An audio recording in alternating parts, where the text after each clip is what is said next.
Before it became one of the most terrifying movies ever made, it was a real house, a real family, and a haunting so dark it changed them forever. This is the true story behind The Conjuring. Like, subscribe, and comment. Would you spend a night in the Conjuring House? They arrived in the dead of winter. It was January 1971 when the Perron family, Roger, Carolyn, and their 5 daughters, pulled up to the creaking, frost-covered wooden farmhouse nestled deep in the woods of Harrisville, Rhode Island. The house stood on 200 acres of icy, slumbering land, framed by brittle trees and gray skies that pressed low over the roof like an unshakable burden. From the moment they turned down the long dirt road toward the house, something felt wrong. Not frightening, not exactly, just heavy, quiet, like something was watching. The house itself was old, built in 1736, a relic of colonial times with sagging eaves, crooked shutters, and a stone cellar that smelled of damp earth and rusted iron. Roger had fallen in love with its history, its isolation, and above all, the deal. They got it for far less than market value, and no one at the real estate office seemed eager to talk about why. Carolyn, despite her smile, had hesitated. Something about the place made her stomach tighten. But money was tight, and the dream of a home where their girls could roam free seemed too good to pass up. They should have left the moment they stepped through the front door. The first signs were subtle. The house seemed cold, always. Not in the way old houses are cold, but in the way cemeteries are cold, an intrusive chill that clung to the skin and settled in the chest. At night, they heard whispering in the walls.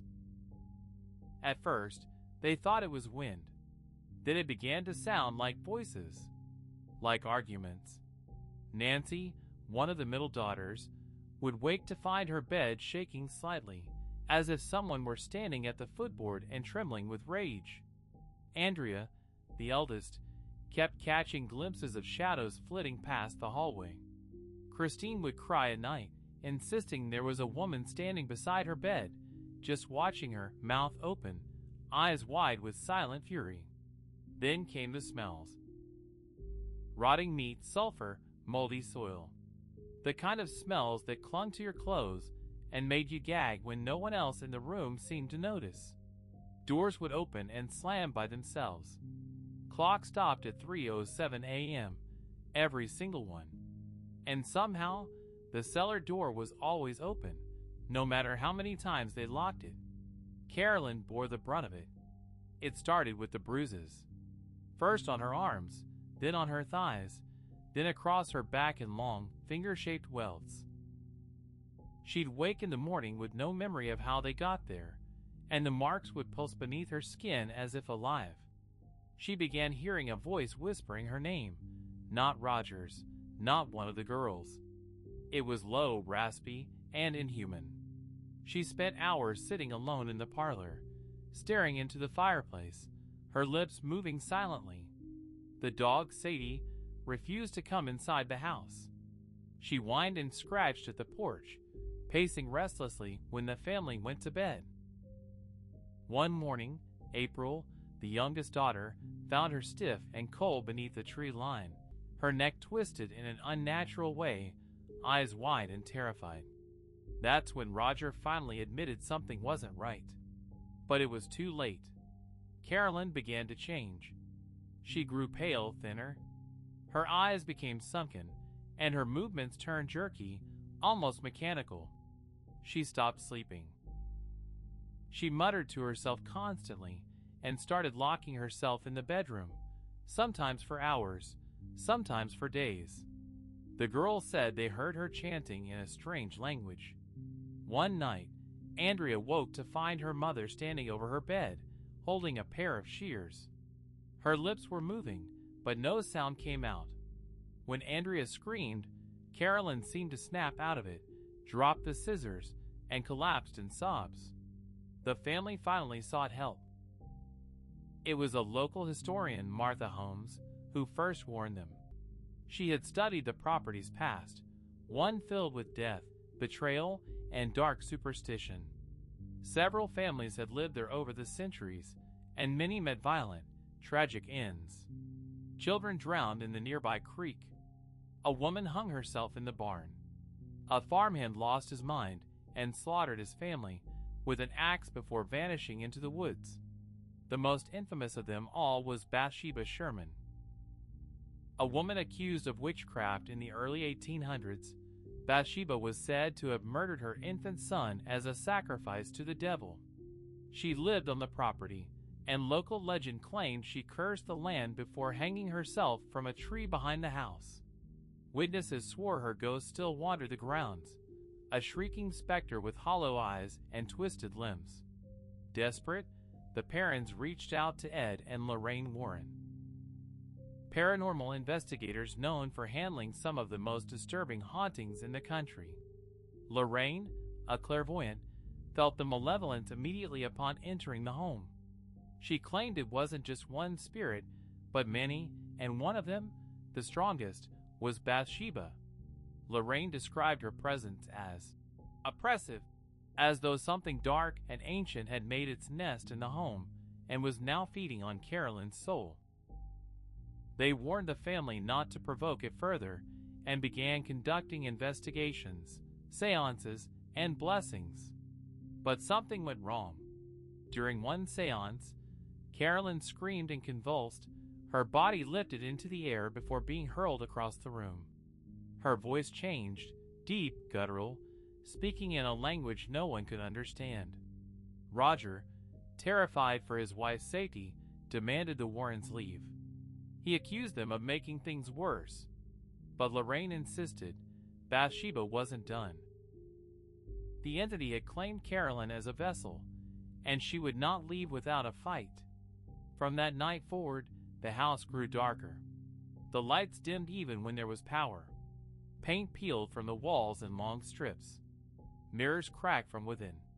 The girls were no longer safe. They were pushed, scratched, and one night, Cindy disappeared for 3 hours, only to be found asleep in the cellar with no memory of how she got there. And Carolyn. Carolyn was slipping further and further away. She no longer seemed like herself. Her voice, when she spoke, was cold and clipped. She refused to eat.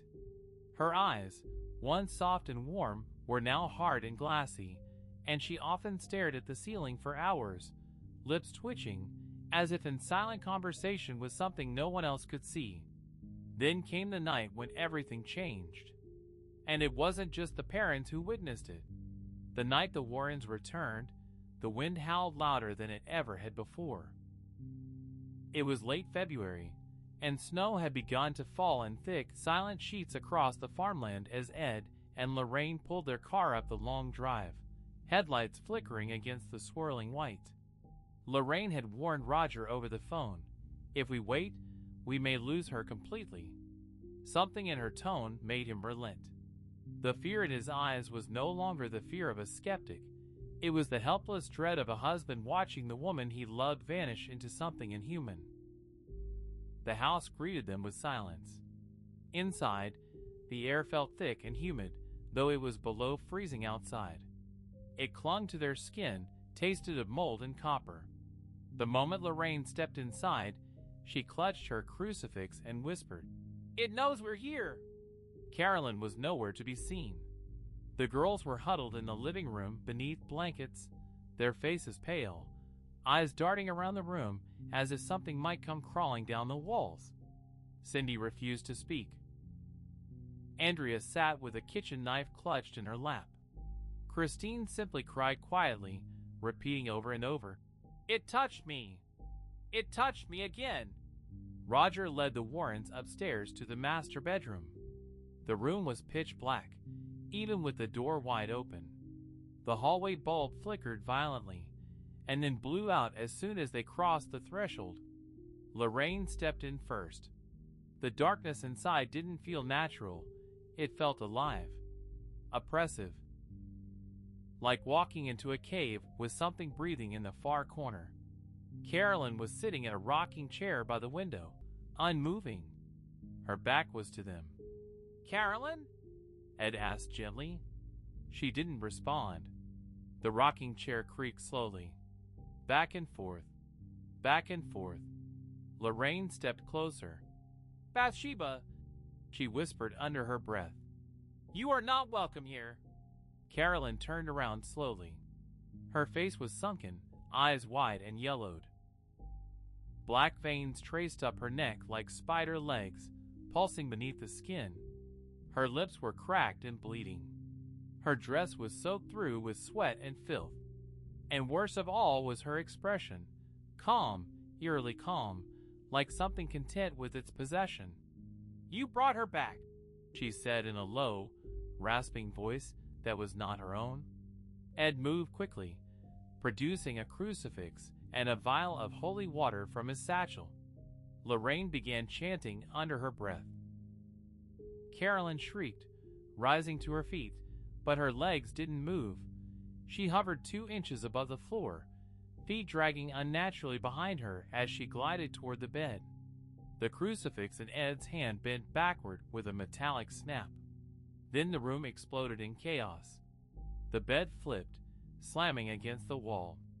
Drawers flew open, spilling their contents across the floor. The rocking chair shot across the room, crashing into the hallway with a splintering crack. Carolyn screamed, a sound that didn't seem possible from a human throat, deep, guttural, and filled with rage and pain. Roger rushed forward, but Ed held him back. "Don't! She'll kill you if you touch her now." Lorraine stepped forward, holding her rosary out. "By the power of Christ, I command you to leave this woman. Bathsheba, you have no claim. This house is no longer yours." The temperature dropped instantly. Frost bloomed across the window. A low groan rose from beneath the floorboards, like the house itself was alive and writhing in protest. Carolyn collapsed to the floor, convulsing violently. Her eyes rolled back into her head. Foam spilled from her mouth. Lorraine knelt beside her and began the exorcism, not a formal one sanctioned by the church, but a desperate act of spiritual warfare. As she chanted, the floorboards rattled. A light bulb burst overhead, showering sparks across the room. From the corner of the ceiling, a black shape unfolded, a grotesque, half-human form, its limbs impossibly long, its face shrouded in shadow. It slithered down the wall toward Carolyn. But then, a scream echoed from downstairs. It was April. The youngest daughter had wandered into the cellar. Roger bolted out of the room.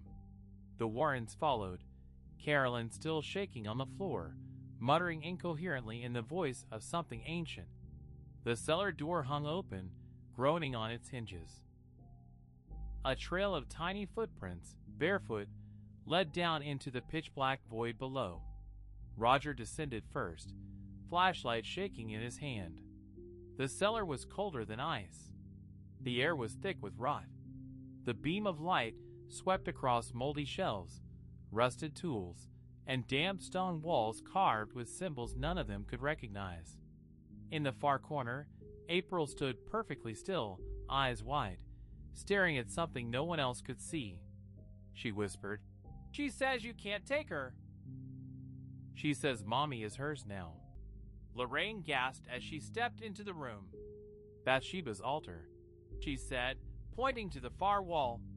A crude structure made of bones and rotted with sap beneath a stained cloth. It pulsed with dark energy. She made this place her gate.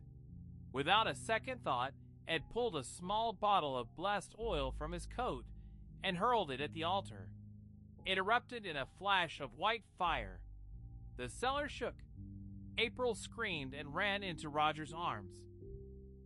A howl of rage, disembodied and deafening, burst from the shadows. The lights in the house flickered violently. Upstairs, they heard Carolyn scream again, a sound of desperation and agony. They ran. They found her at the top of the stairs, hunched over, speaking in tongues. Blood trickled from her eyes. Lorraine rushed forward and grabbed her hand, chanting the last of the cleansing ritual. Then everything stopped. Silence fell over the house like a hammer. Carolyn collapsed into Lorraine's arms. Her body slacked, breath shallow. Her eyes fluttered open slowly, confused, tearful. "What happened?" she whispered. Where am I?" That night, the house didn't shake. No voices. No apparitions. For the first time in weeks, the family slept. But Lorraine wasn't at peace. She stood outside the next morning, staring at the tree line. Something still lingered. Not as strong, no longer controlling Carolyn, but present. Watching. Waiting. She turned to Ed and whispered, "It's not over. Not really. It never is with places like this." And deep in the cellar, in the darkness behind the altar's charred remains, something moved. But peace was a lie.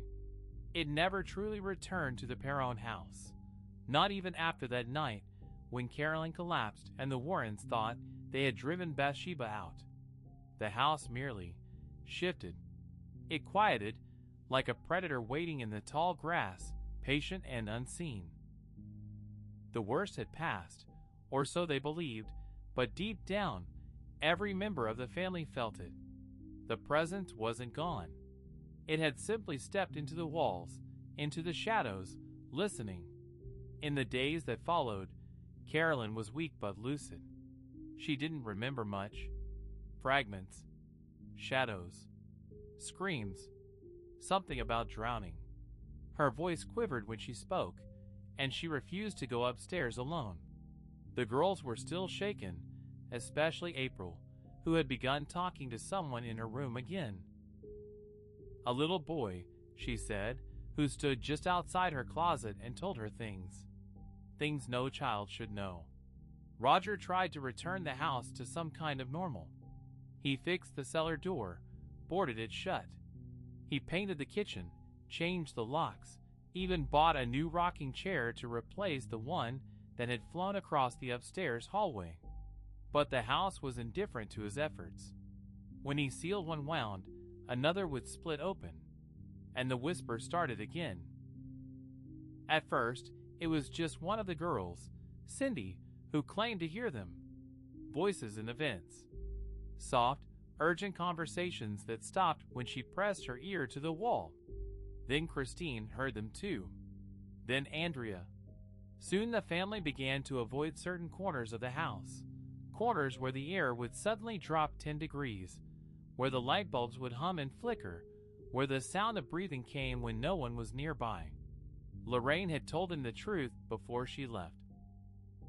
The house was a beacon. Bathsheba may have been the strongest, but she was not alone. The land had been soaked in pain and death for centuries. Every death, every tragedy, every ounce of grief fed the thing that now pulsed through the bones of the farmhouse. She had begged Roger to leave, but they couldn't afford it. So they stayed, and the house waited. It was early March when Andrea began to dream in the voices. She would wake with her heart pounding, sheets soaked in sweat, the echo of strange languages still ringing in her ears. But sometimes, worse still, she wouldn't wake alone. She'd hear someone walking in her room. Not footsteps, just the soft shuffle of something dragging across the floor. Her door would creak open even when it was locked. And once, she awoke to find the mirror on her dresser completely black, not reflective, just a matte void, and within it, a hand reaching toward her. The mirror cracked down the center the next day. Carolyn grew more distant.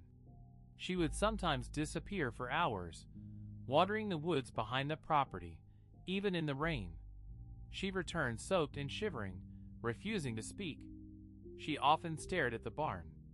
Once, when Roger asked what she was looking at, she said quietly, "She's hanging there again. Don't you see her?" But there was nothing in the barn. Nothing anyone else could see. And then came the scratching. Late at night, from inside the walls. Soft at first, like rodents. Then louder. longer, as if nails were being dragged across wooden beams from inside. April swore she saw hands reaching out from the floorboards in her room, fingers gray and bloated, grasping at her feet. She wouldn't sleep there anymore. One night, Nancy screamed so loudly the neighbors, half a mile down the road, called to check in. She had woken up hovering 6 feet above her bed, her body stretched taut, as if pulled by invisible strings. When she crashed back down, every drawer in her room burst open at once. She refused to re-enter that room after that night. Roger finally cracked.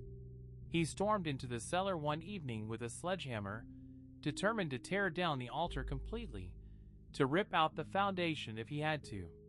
The moment his hammer struck the stones, the entire house groaned. Every door slammed shut. Lights burst. A low moan rose through the floor, like something had been disturbed. And then silence. For 2 full days. They thought maybe, just maybe, they had scared it off. The girls even began to laugh again. Carolyn cooked dinner.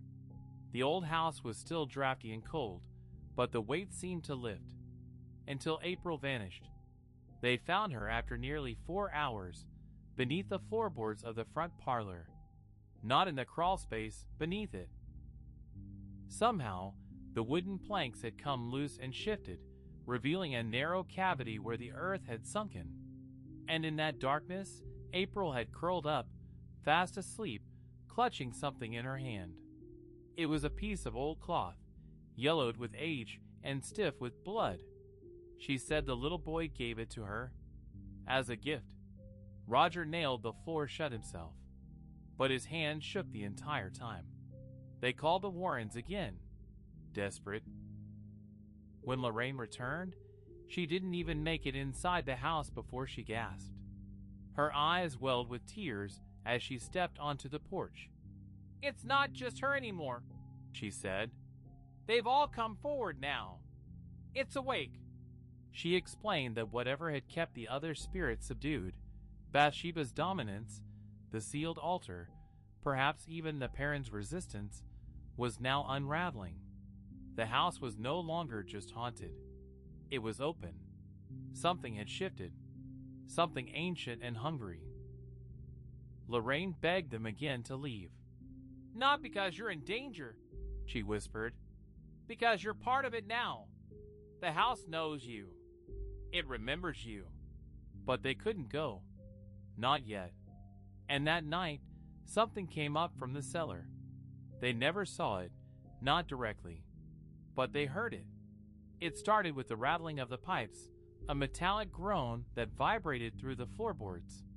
Then came the footsteps, wet, heavy, dragging footsteps moving slowly, steadily, up the cellar stairs. The door creaked open without a touch. And then the smell. Rot. Soil. Something ancient and buried. The girls screamed, huddled together in the living room. Roger stood in front of them with a fire poker, heart pounding. Carolyn stood still, staring down the hallway, her eyes wide. She whispered, "She's not the only one here anymore." And behind them, upstairs, a door slammed shut on its own. The house had finally decided it was done hiding. That night, with the storm swelling outside and the walls moaning in protest, the Perron family huddled together in the living room, trapped in a place that no longer felt like a home. Every window rattled. Every light flickered and dimmed until shadows stretched and warped across the floor, crawling like living things. The air smelled like wet soil, rot, and electricity. And then the cellar door creaked open again. Only this time, no one dared to go near it. The door didn't just open, it yawned, wide and patient, revealing a thick, black void that reached out across the room. April whispered that the little boy was warning her. "Don't go down there. She's not alone anymore. There's something underneath her." Roger clenched the fire poker so tight his knuckles went white. "We leave," he said firmly, his voice hollow. "Now! Tonight!" But the house wouldn't allow it. When they reached the front door, it slammed shut, locked itself. Every window followed, slamming with enough force to shatter the glass, but none of it broke. The entire house seemed to breathe. They could feel it. The creaking floorboards beneath their feet, the groaning beams above their heads. It was alive, and it wasn't letting them go. Carolyn went first, collapsing to the floor with a strangled cry. Her back arched, limbs spasming, as if something invisible was pulling her in every direction at once. Blood trickled from her nose. Her mouth moved fast, whispering something too quick and guttural to be English. When Roger reached for her, she shrieked and scrambled backward, her nails clawing at the floor as she growled like an animal. Then the house began to show its truth. From the far hallway came footsteps, slow and heavy. Andrea turned, screamed, and pointed toward the stairs. There, for just a moment, stood a tall, withered figure. Its head was crooked. Its arms dangled too long. Its face was a twisted mass of shadow and stretched skin, and its mouth hung open, wider than any human should be able to open. The rocking chair upstairs began to move on its own. Then came the sound of a baby crying, only it wasn't a baby. It was something mimicking the sound, trying to be human and failing. The girls began to cry. The floor grew ice cold. And in the center of the living room, the rug peeled back by itself, revealing a strange symbol burned into the wood beneath. A circle, a triangle, a set of initials carved in the middle, BS. Lorraine and Ed Warren burst through the front door just before dawn, having driven through the storm after sensing something was wrong. Lorraine said later she never felt such darkness in a single place before, not even in Amityville. "They're not just trapped," she whispered to Ed. "They've been claimed." What followed wasn't an exorcism. The church had refused. Too little evidence, too much risk, and too much fear of scandal. So Ed did what he could. He gathered holy relics, crucifixes, anointed oil, and Lorraine's rosary. The family formed a circle in the living room, clutching each other's hands, while Carolyn twitched and muttered in the center of the room like a broken marionette. Ed read from the Rite of Deliverance. Lorraine cried as she prayed under her breath. And then the screams started, not from Carolyn, but from the walls, the ceiling, the cellar. Dozens of voices. Men, women, children, all screaming in agony, rage, fear. The walls bled. Not metaphorically, they bled. Then streams of dark red ran down the plaster like the house itself was weeping. The chandelier above them spun violently, light bulbs bursting one after the other. Carolyn levitated again. Her eyes rolled into her head. Her arms stretched outward, then jerked backward as if pulled by shackles. A voice erupted from her throat. Not hers, not Bathsheba's. Something deeper. Something colder. "You don't belong here," Ed shouted louder. Lorraine clutched April close. Roger tried to pull Carolyn down, but was thrown across the room, his body crashing against the wall with a crack that shook the floor. The girls cried, calling out for their mother. Then the floor beneath Carolyn split. Just an inch, just enough to see what lay beneath. Not dirt, not foundation. Faces, dozens of them, pressed into the earth like fossils, twisting, screaming, writhing. Some were eyeless. Some were still breathing. Lorraine screamed.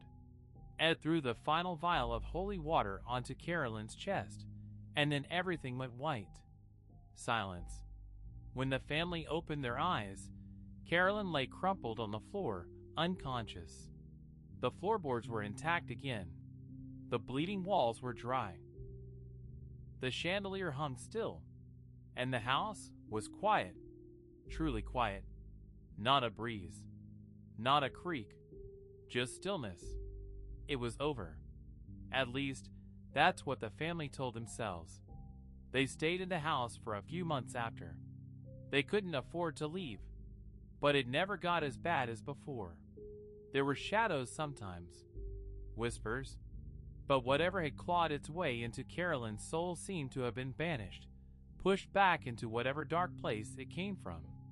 Eventually, they left. Years later, Andrea would write about it all. She said the house still speaks to her in dreams, that it calls, that she hears the floorboards from time to time, pacing, waiting. She claimed her mother never fully recovered, that a part of her always stayed in the shadows of that farmhouse. And what of Bathsheba?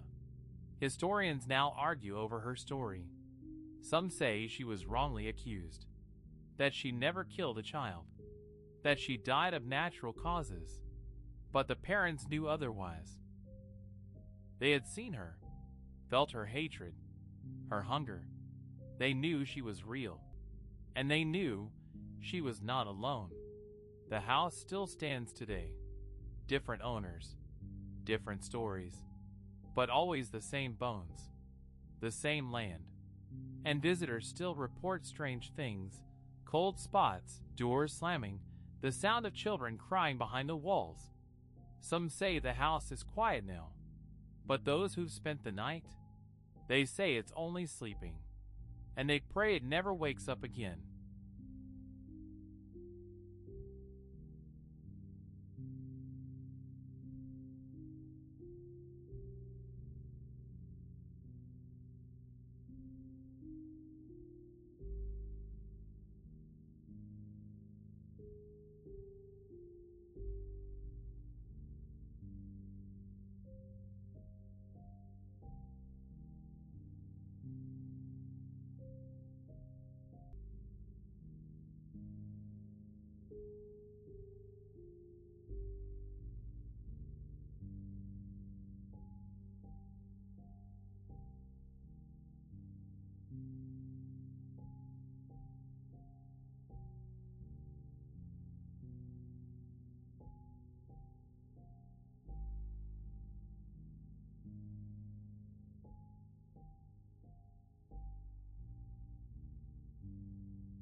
Thank you. Thank you.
Thank you. Thank you.